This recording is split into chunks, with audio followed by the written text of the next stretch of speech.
Hello mes amis, bienvenue sur le 5e épisode où on va discuter les habitudes qui font réussir l'entrepreneur.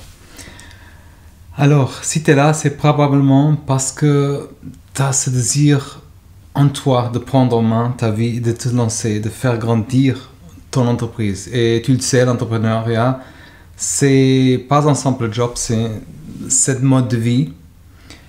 Et c'est un appel à se dépasser, à tracer sa propre route.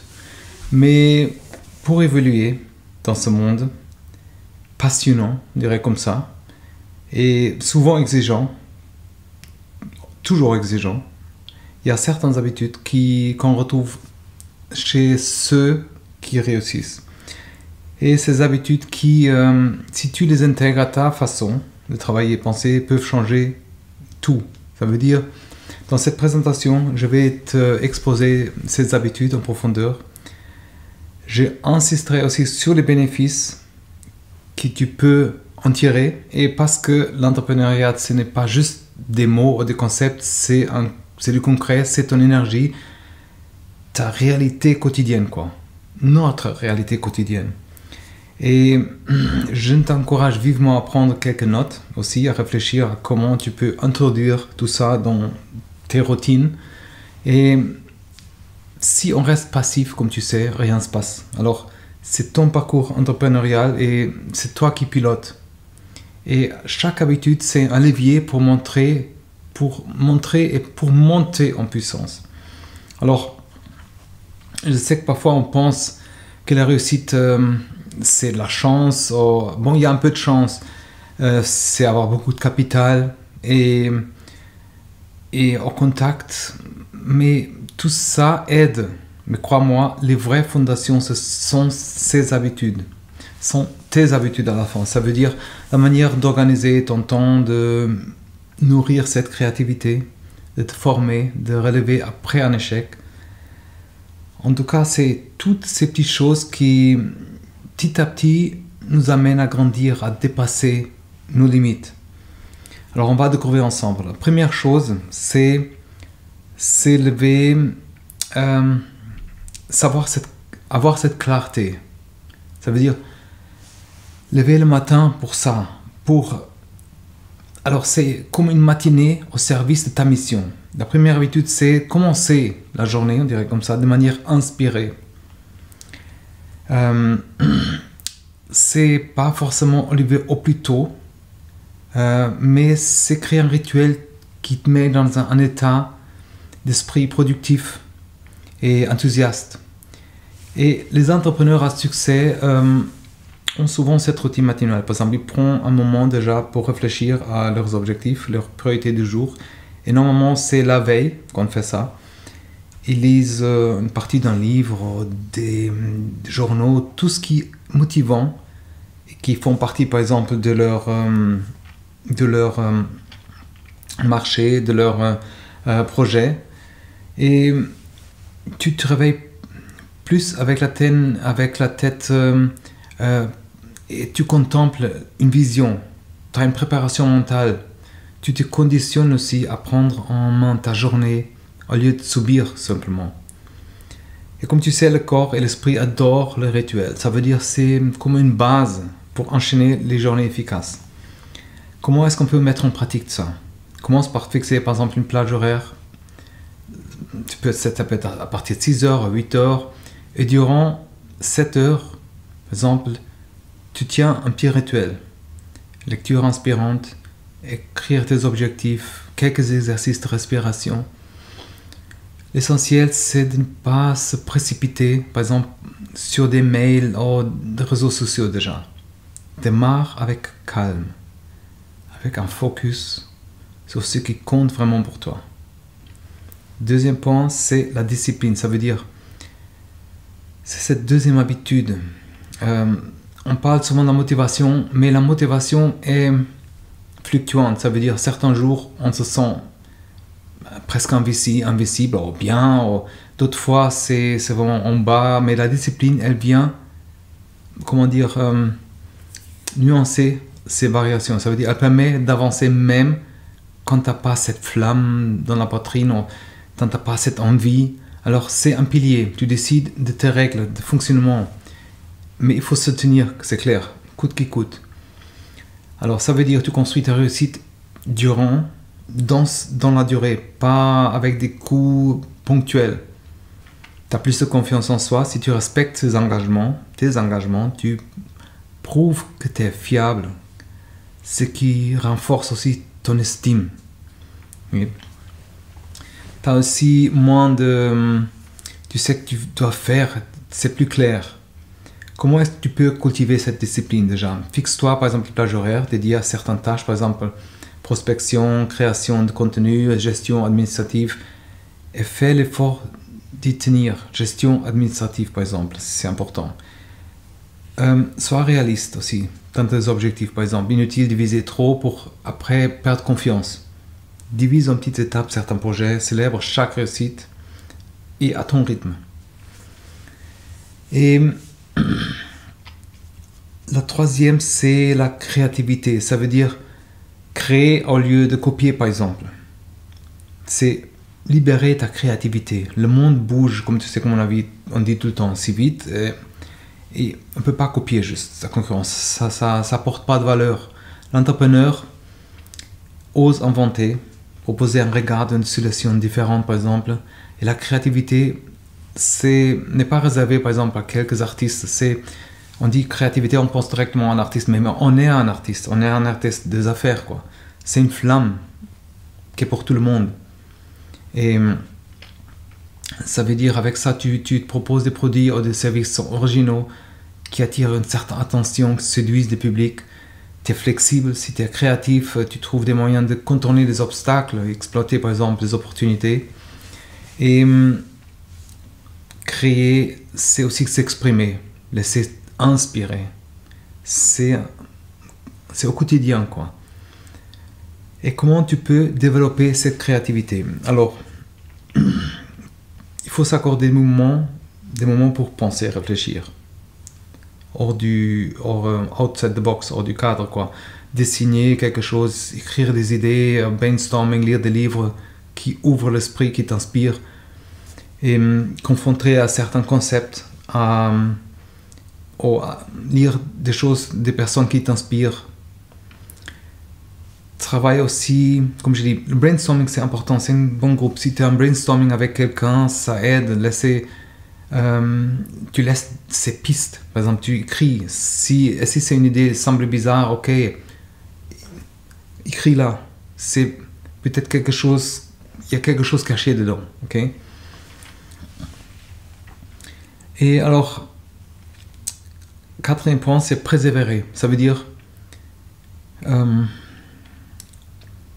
les échecs, comme on dit, c'est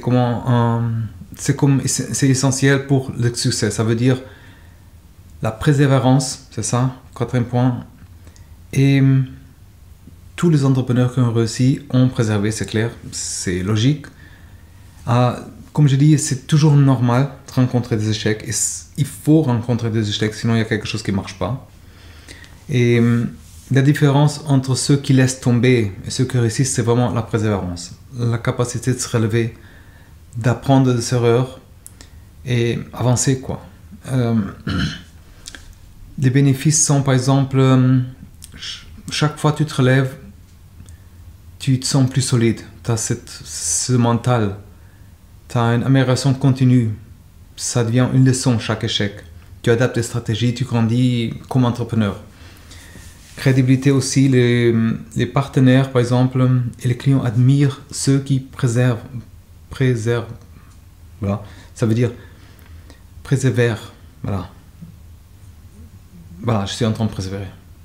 Ça montre ton sérieux, ta détermination. Okay?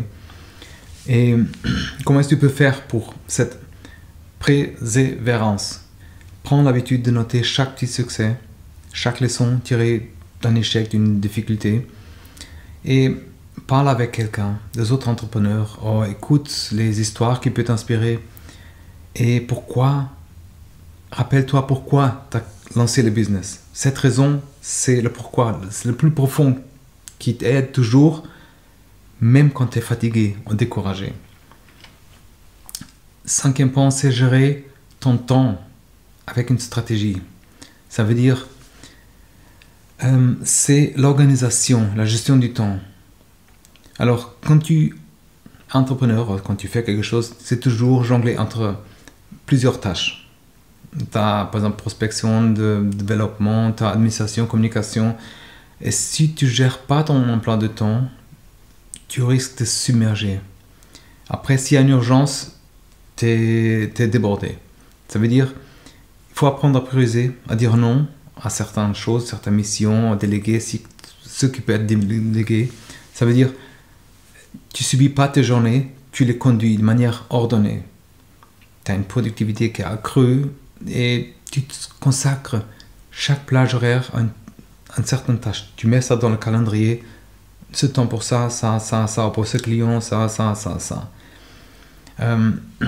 Tu évites aussi, comme je dis, l'épuisement. Ça veut dire tu peux prendre des moments pour toi, pour tes proches, pour la santé.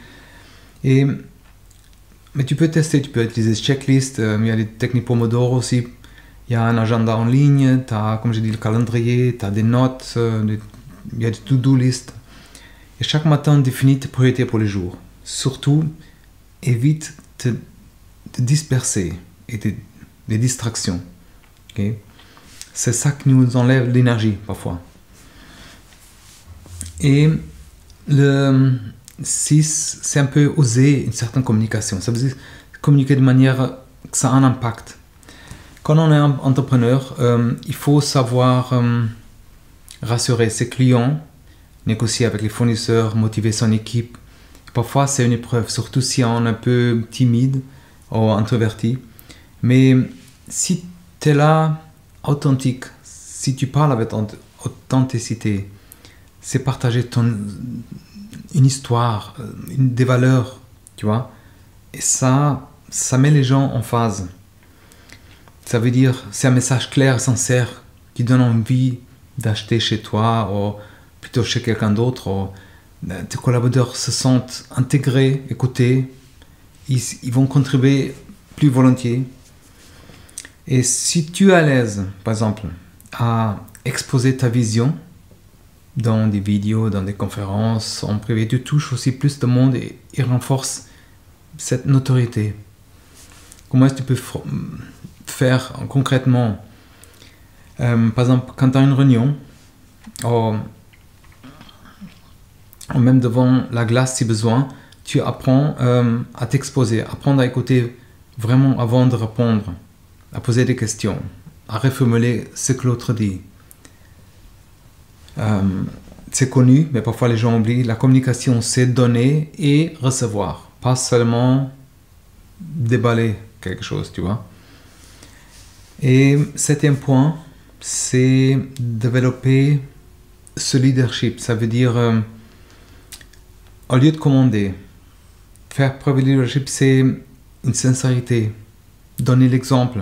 Être entrepreneur ne donne pas le droit d'être un dictateur, ok? Parce que ça ne marche pas à long terme. Il s'agit par exemple d'encourager, motiver, donner une vision. Et si tu montres à ton équipe, tes partenaires ou tes clients que tu es juste, tu soucies d'eux, mais sincèrement, hein, tu suscites cette adhésion automatique. Ça veut dire que les gens se sentent respectés, ils te reconnaissent comme... ils te donnent le meilleur d'eux-mêmes. Ça veut dire c'est une coopération. Et une équipe soudée, c'est fidèle. Ça veut dire c'est vraiment important quand il y a des situations difficiles. Tout le monde est là pour t'aider, pour s'aider, entraider. Alors comment est-ce que tu peux faire pour développer ce leadership? Ça veut dire déjà respecter les délais, par exemple, tiens tes promesses, admettre les erreurs et encourage ceux qui osent prendre des initiatives.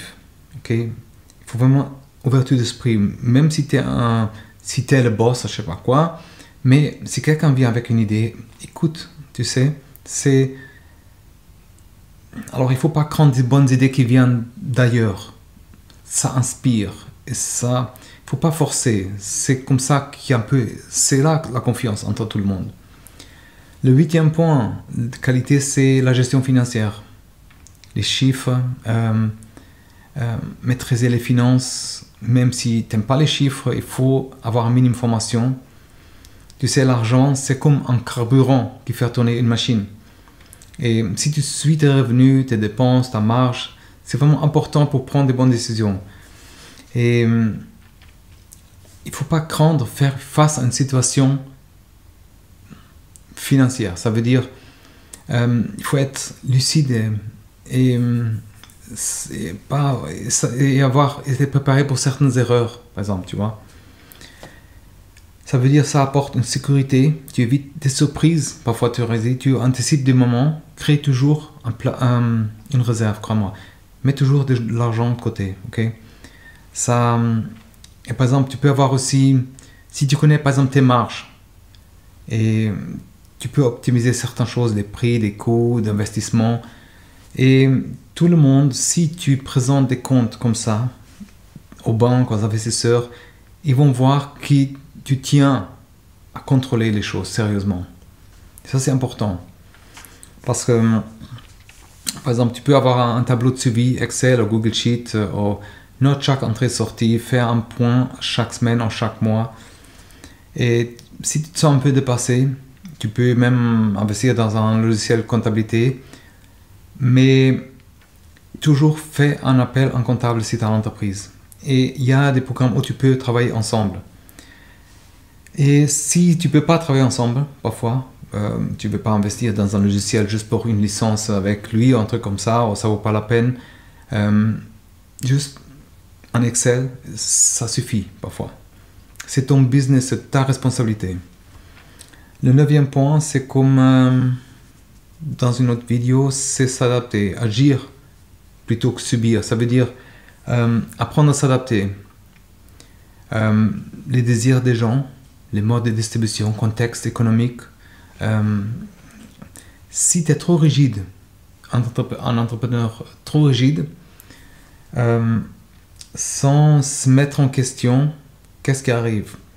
Tu te fais dépasser.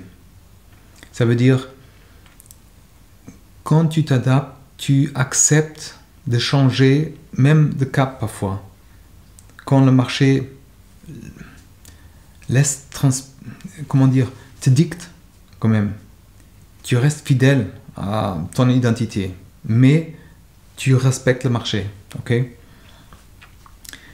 Alors, pour la longévité, c'est bien parce que tu peux résister aux crises, aux nouvelles tendances, parce que tu n'es pas figé déjà. Et quand il y a une innovation apparaît, tu sais aussi repérer et intégrer à ton activité. Tu sors de la routine parfois, tu te réinventes sans cesse. Comment est-ce que tu peux faire ça? Alors, abonne-toi par exemple à une newsletter du secteur. Écoute tes retours des clients, surveille tes concurrents aussi et envisage plusieurs scénarios parfois. Si quelque chose ne fonctionne pas, donne-toi le droit de pivoter, de faire évoluer ton offre sans forcément, se figer sur un concept qui est dépassé, ok? Et encore une fois, l'éthique, c'est l'authenticité qui fait la différence.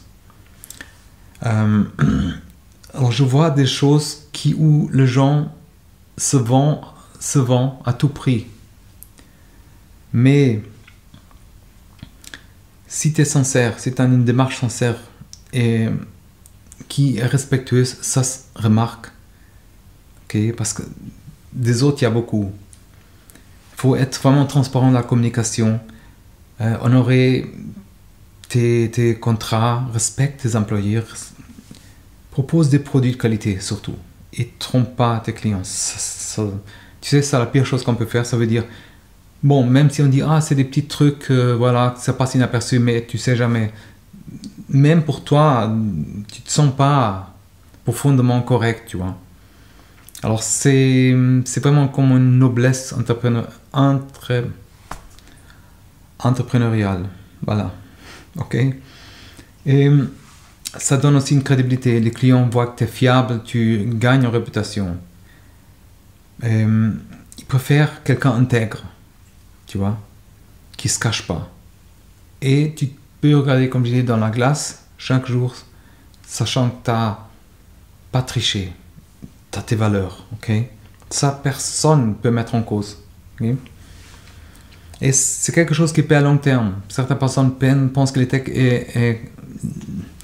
l'éthique, parfois, c'est un frein un peu, mais non. Parce que c'est un investissement. Tu construis une marque qui inspire la confiance, tu rends fier tes partenaires, tu peux même intégrer certaines démarches écologiques et sociales, par exemple, qui vont faire la différence, qui te différencient des autres. Je te dis, dans le monde qu'on est, les gens, ils cherchent l'authenticité, tu vois, le respect. Et ça, c'est vraiment un avantage. Tu sais, tout ce que je fais, c'est pour être, c'est une authenticité, c'est moi, c'est vraiment la recherche, c'est le respect. C'est pas des vidéos, c'est vraiment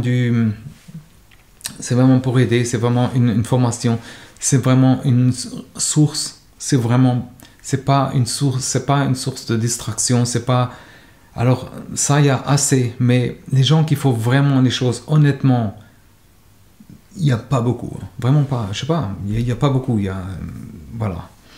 Alors, si tu fais ça se lever chaque matin pour être clair, oser la discipline, nourrir la créativité, préserver, gérer ton temps, maîtriser la communication, développer le leadership, suivre une certaine gestion, adapter, rester éthique, voilà. Tu arrives à être un entrepreneur qui est fidèle à ses valeurs. Ok? Tu as plus de productivité, tu as moins de stress, tu as une meilleure crédibilité, tu fais une approche ouverte, innovante, tu vois, avec la créativité. Tu as ton épanouissement personnel, tu te sens en phase avec tes valeurs. C'est ta passion, tu progresses, tu vois. Et cette réputation qui vient après, c'est tu cultives cette éthique de respect, tu bâtis, il y a cette image positive. Okay? Et ça attire un partenariat et une vision. Okay? Chacune de ces habitudes, c'est un petit enclencheur, mais tu vois, c'est une petite base qui te donne l'impulsion pour aller plus haut. Bon, vraiment. Tu peux commencer par choisir une ou deux qui te parlent le plus et par travailler sur les autres, tu vois. Après, avec le temps. Une semaine sur chaque, par exemple, voir qu'est-ce que sont tes valeurs. Je pense qu'on est arrivé à peu près à la fin de tout ça, de cette explication, mais j'espère que ce partage t'aura inspiré à donner envie de passer à l'action pour améliorer ton quotidien et booster ton business. Alors la clé, c'est vraiment être régulier. Essaie pas de mettre tout en place d'un coup. Mieux vaut se concentrer par exemple sur une habitude à la fois, la rendre solide et après tu passes à l'autre. Avec le temps, tu vois, si tu adoptes ces 10 qualités avec le temps, ok, tu vas vraiment métamorphoser, transformer ton aventure entrepreneuriale, je dirais comme ça. Tu deviens plus productif, plus confiant en toi, tu as plus de respect, tu prendras plus de plaisir à bâtir ton empire, ok? Alors, si tout ça t'a plu, il ne faut pas hésiter à abonner à la chaîne. Il y a vraiment des choses incroyables qui vont venir. Et chaque semaine, j'envoie une newsletter. J'envoie des conseils pratiques, des retours d'expérience, des astuces pour nourrir cette flamme. Et le lien se trouve dans la description. Je te remercie vraiment sincèrement pour d'avoir suivi cette présentation. N'hésite pas à partager tes réflexions en commentaire, aussi à poser des questions ou à dire quelle habitude te semble la plus importante pour toi dans ce moment. Et je te souhaite vraiment le meilleur pour la route d'entrepreneur. Je suis convaincu que si tu mets en place, même si c'est juste la moitié de ces habitudes, moi je ne suis pas parfait non plus, crois-moi, hein, mais si tu fais ça, tu as une belle longueur d'avance sur beaucoup de monde. Hein. Alors ose ta force et fonce à réaliser tes ambitions. Okay? À très bientôt, prends soin, bye bye.